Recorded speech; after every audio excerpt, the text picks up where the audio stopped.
xukuumadda Somaliland ayaa markii ugu horeysay si rasmi ah uga hadashay shir aqoon-yahanada Soomaalida ugu soo dhamaaday dalka Djibouti. Shirkaasi oo lagaga hadlay xaaladda siyaasadda Geeska Afrika iyadoo mararka qaar shirkana lagaga dooday wadahadalada Somaliland iyo Soomaaliya. Wasiir ku-xigeenka wasaaradda umuuraha dibadda Somaliland Mudane Liibaan Yuusuf Cismaan oo telefishinka kula hadlay xafiiskiisa ayaa arrintaasi ka hadlay.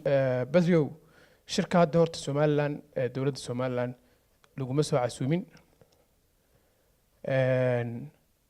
shirkaas wuxuu runtii noogu muuqday forum aan dhexdhexaad ahayn markaad eegto sida loo soo qaban qaabiyay backgroundka muxuu ahaayay institutionka soo qaban qaabiyay iyo dadka la soo xulay dheelitirankooda intaaba markaad eegto waxa uu u ekaa forum aan dhexdhexaad ahayn buu u ekaa.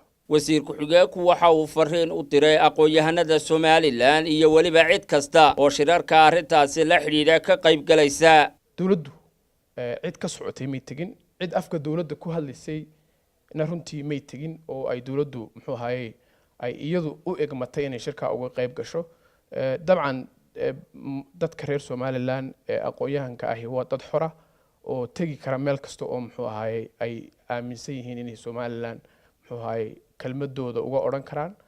dadkii halka tagay runtii dad muxuu ahaayay waxa ahaayeen Somaliland qiimo weyn ku leh badidoodu muxuu ahaayay Somaliland cidina uga jecel badnayn bay ahayd.